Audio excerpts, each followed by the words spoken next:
quatre coins du monde, ils sont revenus sur la terre de leurs aïeux. Rejoignez-nous tous les jours pour découvrir leur histoire. Avec Ève Bocara et Eliana Gurfinkel. Immigration, c'est tous les jours sur Studio Qualita.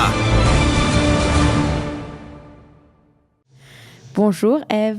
Bonjour Eliana. Comment ça va aujourd'hui ? Ça va très bien, merci. Super. Alors, nous voilà de retour pour un nouvel épisode de Immigration, cette émission qui nous raconte, en fait, où on vous raconte la alia des Juifs en Israël, de par le temps, de par les époques. Voilà, et nous avions commencé, ça fait un moment qu'on ne s'est pas retrouvés, donc on va rappeler nos précédents épisodes. Nous avions commencé avec le décret d'Isabelle la catholique de 1492. Cette grande Isabelle la catholique. Cette grande Isabelle la catholique. Qui a beaucoup aidé au développement de l'Espagne, un peu moins au développement du monde juif, n'est-ce pas ? Voilà, absolument. À cause d'Isabelle la catholique, ou peut-être aussi grâce à Isabelle la catholique, des grands rabbins espagnols qui étaient le berceau, le foyer de la philosophie juive, de la Kabbale aussi. Et on l'avait vu, sont venus en Eretz Israël. Ils se sont installés à Tzfat et à Tibériade, les plus grands rabbins de l'époque.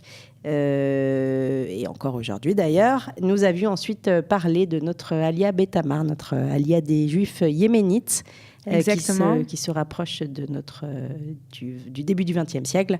Et nous allons donc aujourd'hui parler de la première réelle alia qu'on a appelée la première alia. Alors la première alia, celle qu'on appelle donc cette première alia, c'est 1882-1903, donc c'est la fin du 19e siècle, le tout début du 20e siècle. Exactement, et c'est la première alia qui se fonde sur une idéologie nationale.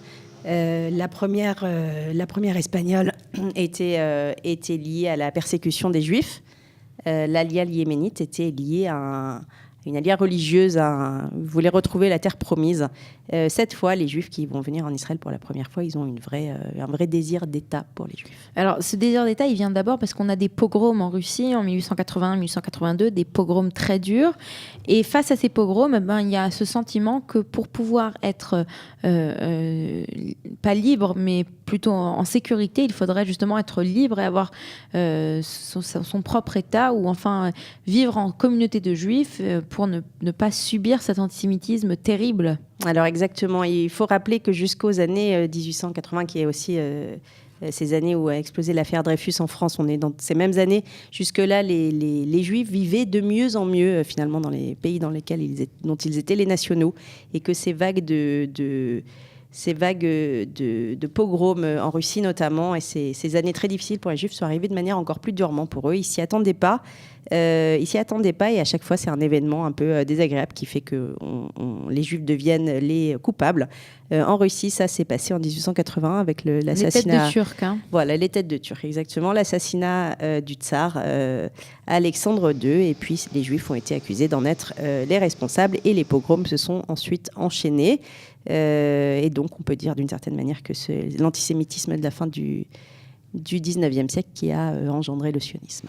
Donc, à nouveau, on a le même schéma qu'on va voir plus tard et que vous nous avez déjà raconté dans une autre émission avec Théodore Herzl, face à cet antisémitisme, même pas grandissant, cet antisémitisme qui existe. Qui ressurgit. On a des intellectuels juifs qui essaient de trouver une solution, qui essaient de réfléchir qu'est-ce qu'on pourrait faire. Et là, on a un médecin d'Odessa qui lui aussi va essayer de réfléchir à une éventualité, à une possibilité, à une porte de secours. Alors c'est Pinsker exactement qui, comme de nombreux sionistes après lui, était d'abord favorable à l'assimilation des Juifs dans leur pays, et qui, face au pogrom, il se rend compte que finalement cette assimilation elle n'arrange rien, et il va progressivement changer d'avis, comme Herzl d'ailleurs, un petit peu plus tard.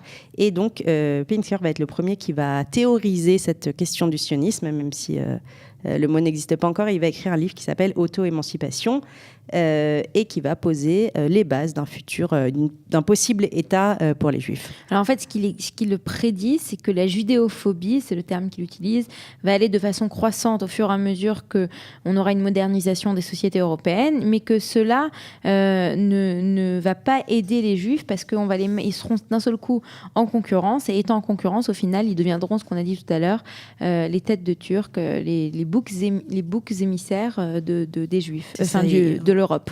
Exactement, il comprend que ça ne peut devenir que de pire en pire et que l'assimilation en fait n'était qu'un faux semblant, que les Juifs se sentent faire partie de leur État, mais qu'en fait pour les autres non. Pas du Et donc tout. au final, sa solution, ce serait donc de partir, que les Juifs partent afin de créer leur propre État. Et cela, pour lui, c'est pas spécialement, ça ne doit pas être spécialement Israël, la Terre Sainte, ça peut être n'importe quel endroit dans le monde. Comme pour Herzl d'ailleurs, là aussi qui tenait pas à la terre d'Israël. Et voilà ce qu'explique Pinsker sur ce choix d'État. Possible que la terre sainte devienne notre propre terre, ce serait tant mieux, mais ce n'est pas l'essentiel, dit-il. Il s'agit avant tout d'examiner où est le pays susceptible d'offrir aux Juifs de toute provenance, forcés de quitter leur pays d'origine, une possibilité d'accès et de refuge. Et Pinsker pense d'ailleurs à l'Amérique du Nord, aussi à l'Argentine, pour accueillir les Juifs. Voilà.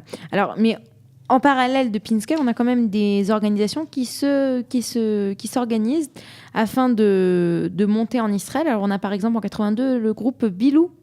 Le groupe Bilou qui vont être les premiers pionniers à partir effectivement sur la terre d'Israël, qui eux, pour le coup, n'imaginent pas que les Juifs peuvent vivre dans un autre endroit. Alors, Bilou, c'est un anagramme, n'est-ce pas ? Anagramme. Ouais. Beth Israël Lechou Venaale, ce qui signifie maison d'Israël, levons-nous et montons. Donc ça vient d'un verset de la Bible. Et donc eux, ils parlent donc de partir et de vivre, s'installer en Israël. Et ces gens-là qui vont venir s'installer en Israël, ils développent aussi un autre mouvement qui est le mouvement de Ahavat Tzion, de Chovet Tzion, donc de tous ces gens-là, les amoureux de Tzion. Et c'est Pinsker qui va prendre d'ailleurs leur tête. Alors, en fait, les Chovet Tzion, avant que Pinsker n'en prenne la présidence, c'était des groupuscules un peu partout en Europe de l'Est. Grâce au livre de Pinsker, Auto-émancipation, ces groupuscules vont se regrouper sous le terme des Chovet Tzion qui vont demander à Pinsker de prendre la présidence du mouvement. Alors, ces amants de Sion, ils s'installent donc en Israël. Ils partent surtout juste après le traumatisme des pogroms de 1881 et ils vont s'installer. Donc, au final, ça va être seulement 10 000 personnes qui vont partir. Alors, exactement. C'est intéressant de noter que le lien des Juifs à Israël est encore extrêmement symbolique et c'est pas du tout quelque chose qui est prégnant. La plus grande partie de ces Juifs qui vont quitter la Russie à cette époque-là vont partir aux États-Unis. Seuls 10 000 Juifs vont décider de venir en Eretz Israël. Et là, en Israël, ils vont en fait retrouver ce qu'on appelle l'ancien Yishuv, donc les personnes qui existent jusqu'à l'époque, puisque eux vont, à partir de ce moment-là, ils vont devenir le nouveau Yishuv. Et on parle d'à peu près 25 000 Juifs. Très religieux, plutôt séfarades, qui vivaient ici. Donc au final, on a 35 000 Juifs à la fin du siècle. En Eretz Israël. Il y a 2 siècles, c'est même plus le siècle dernier. Il y a 2 siècles. Il n'y a pas 2 siècles, mais ouais, il y a 2 siècles. Voilà. Ouais, si, absolument, voilà. d'accord.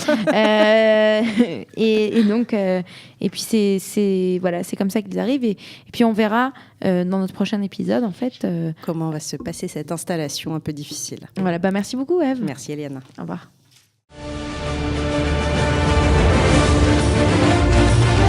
Des 4 coins du monde, ils sont revenus sur la terre de leurs aïeux. Rejoignez-nous tous les jours pour découvrir leur histoire. Avec Ève Bocara Et Eliana Gurfinkel. Immigration. C'est tous les jours sur Studio Kalita.